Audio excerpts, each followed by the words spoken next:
তাহলে বন্ধুরা আমরা বিএডের যে প্র্যাকটিকাম নিয়ে আলোচনা করছিলাম সেখানে আমরা সিমুলেটেড টিচিং অর্থাৎ মাইক্রো টিচিং সম্পর্কে আলোচনা করছিলাম।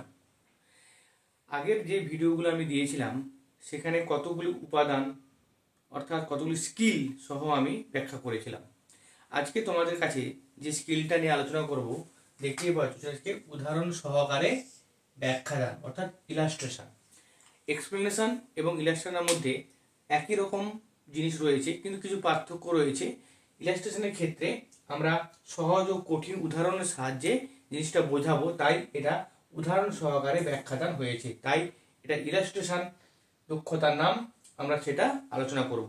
দেখো, আমরা কিন্তু একই বিষয় তোমরা দেখেছো শ্রেণী অষ্টম বিষয় ভূগোল, একক কিন্তু আমি কিন্তু সেই ভূমিকম্পই রেখেছি। বিষয় ভূমিকম্প, রূপরেখা ভূমিকম্প সম্পর্কে কিছু লেখা থাকবে, অর্থাৎ কি ভূমিকম্পের যে বিষয়টা যেটা আমি আলোচনা করছি সেটা সম্পর্কে একটু বিষয়বস্তু থাকবে, অর্থাৎ সাবস্টেন্স থাকবে। তারপরে উপাদান, উপাদান কি ইলাস্ট্রেশন প্রথম উপাদান উপকের উদ্দেশ্য, ভাষার যথার্থতা ও স্বচ্ছতা, সহজ ও কঠিন উদাহরণ, আলোচনার ধারাবাহিকতা ও উদ্দীপকের বৈচিত্র্য। এই পাঁচটি উপাদানের সাহায্যে আমরা ইলাস্ট্রেশন অর্থাৎ উদাহরণ সহকারে ব্যাখ্যাদানটাকে আমি বোঝাবো। প্রক্রিয়াগত বিস্তার সাধনে কি আছে? শিক্ষক শিক্ষিকার ক্রিয়া, ছাত্র ছাত্রীর ক্রিয়া। আগের যে ফরম্যাটটি রয়েছে সেই একই ফরম্যাটে আমি কিন্তু এটা বোঝাতে চলেছি। দেখো, তাহলে আমরা উদাহরণ সহকারে ব্যাখ্যা করব। আমরা ইন্ট্রোডাকশন পার্ট পড়ে নিয়েছি, তারপরে আমরা ব্যাখ্যা করব। ধরো ভূমিকম্প সম্পর্কে আমরা ব্যাখ্যা করছি কি ভূমিকম্প বিষয়টা সম্পর্কে বলেছি। প্রথমে কি উপকের উদ্দেশ্য, এখানে কিচ্ছু একদম সহজ জিনিস। উপকের উদ্দেশ্য শিক্ষক শিক্ষিকার ক্রিয়া, এখানে ছাত্র ছাত্রীদের ক্রিয়া কিন্তু খুব একটা থাকে না। তাহলে উপকের উদ্দেশ্য মানে কি, এই যে ভূমিকম্প এটা যে এই এককটা যে আমি নিয়েছি তার উদ্দেশ্য কি, অর্থাৎ সেই ভূমিকম্প সম্পর্কে জাস্ট কিছু কথা তোমরা কিন্তু এই ঘরটাতে লিখে নেবে, অর্থাৎ ভাষার এই উপকের উদ্দেশ্যের সঙ্গে তুমি এই ক্রিয়াটা কিন্তু তোমরা করে নেবে। ভাষার যথার্থতা ও স্বচ্ছতা কি? ভাষার যথার্থ আর স্বচ্ছতার কথা অর্থ হলো যে তুমি যে বিষয়টা পড়াতে চলেছো সেটা সঠিকভাবে পড়াবে এবং ভাষাগুলো যথাযথভাবে ব্যবহার করবে এবং তার মধ্যে যেমন স্বচ্ছতা থাকে, আর কিছু না। অর্থাৎ কি ভূমিকম্প সম্পর্কে যেমন উপকের উদ্দেশ্য সাবস্টেন্স লিখেছো, এখানেও এটা সম্পর্কে কিছু সুন্দর করে গুছিয়ে লিখবে, আর কিচ্ছু করতে হবে না। সহজ ও কঠিন উদাহরণ, এখানে কি করতে হবে যে ভূমিকম্প বোঝাতে গেলে আমি কিছু সহজ উদাহরণ দেব। আমাকে লিখতে হবে না যে এটা সহজ উদাহরণ বলে, কিন্তু আমি যখন দেব বোঝাবো ভূমিকম্পটাকে তখন আমাকে সহজ উদাহরণ দিতে হবে। যেমন সহজ উদাহরণ কি, আমরা জানি যে ভূমিকম্প হলে কি হয়, কিছু নড়াচড়া করে।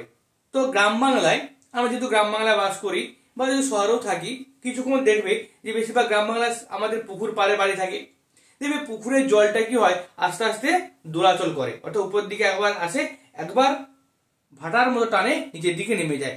এই দেখে আমরা বুঝতে পারি যে এটা কিন্তু ভূমিকম্প হচ্ছে প্রাথমিকভাবে। তাহলে সহজ উদাহরণের ক্ষেত্রে আমি এটা দিতেই পারি।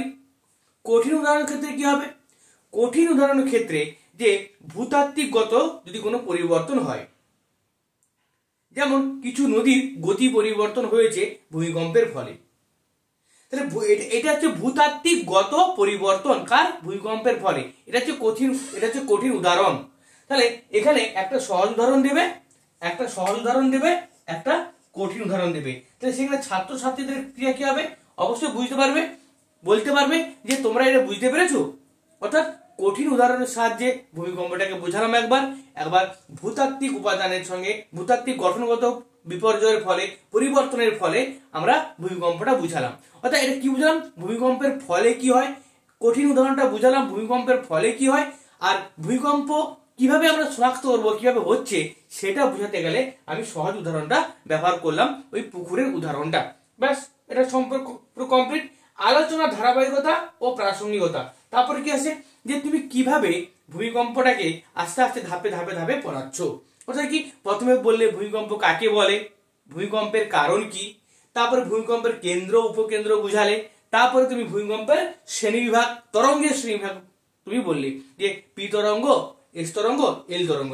এই যে ধাপে ধাপে প্রত্যেকটা স্টেপ প্রথম স্টেপে কাকে বলে ভূমিকম্প, তারপরে ভূমিকম্পের ফলাফল, তারপরে ভূমিকম্পের কারণ, তারপরে ভূমিকম্পের কি তরঙ্গের শ্রেণীবিভাগ।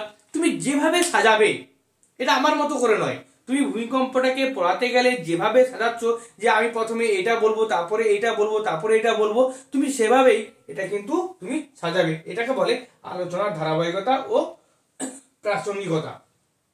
উদ্দীপকের বৈচিত্র্য কি? উদ্দীপক মানে কি? যেটা দেখে ছাত্রছাত্রীরা একটু আনন্দিত বোধ করবে, পড়াশোনায় তাদের মধ্যে প্রেরণা জাগবে, মনোযোগ আকর্ষণ করবে, এটাকে আমরা বলি উদ্দীপক। কিসের উদ্দীপক? লার্নিং উদ্দীপক, শিক্ষণের ক্ষেত্রে যে উদ্দীপকটা কাজ করে। সেখানে উদ্দীপকের বৈচিত্র্য কি দেবো? এখানে কিছু নয়, আমি শুধু একটা চার্ট দিয়ে দেবো, যে দেখিয়ে দেবো এটা ভূমিকম্প কোথায় কোথায় ঘটছে। সেটা যদি একটা মানচিত্রের সাহায্যে আমি চার্টের সাহায্যে বুঝিয়ে দিই, যে এখানে দেখো এখানে ভূমিকম্প হচ্ছে, এটা ভূমিকম্প প্রবণ এলাকা, এটা বেশি ভূমিকম্পন, তারপরে কম, তারপরে মাঝারি ইত্যাদি। এই যে আমরা চার্টের সাহায্যে ভূমিকম্পের অবস্থানটা বোঝাতে পারি, তাহলে সেটা কি হবে? ছাত্রছাত্রী অতি সহজেই বুঝতে পারবে। সেটা হচ্ছে উদ্দীপকের বৈচিত্র্য। তুমি চার্ট ব্যবহার করতে পারো, তুমি কোনো মডেল ব্যবহার করতে পারো, অতএব তুমি ধারাবাহিকভাবে যা কিছু ব্যবহার করে তুমি ছাত্রছাত্রীদের মনোযোগ আকর্ষণ করতে পারো, সেটাই হচ্ছে উদ্দীপকের বৈচিত্র্য। তাহলে এভাবেই তুমি ইলাস্ট্রেশন উদাহরণ সহকারে ব্যাখ্যাদানটাকে তুমি কিন্তু বোঝাতে পারো। তাহলে বন্ধুরা, আমি ভূমিকম্প বিষয় অর্থাৎ ভূগোলের বিষয় নিয়ে আমি এই বিষয়টা আলোচনা করেছি।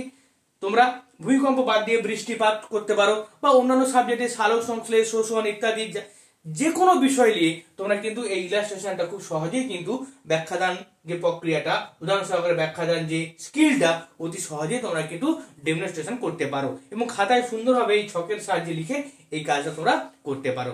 ওকে বন্ধুরা, তাহলে আশা করি তোমরা এই ভিডিওটা বুঝতে পেরেছো। ভিডিও সহকারে যে ব্যাখ্যাটা করলাম, আশা করি তোমরা বুঝতে পেরেছো। নেক্সট ভিডিও পেতে হলে অবশ্যই এই চ্যানেলটিকে সাবস্ক্রাইব করো। ভালো থেকো বন্ধুরা। ওকে, গুড বাই। কি করবো গো?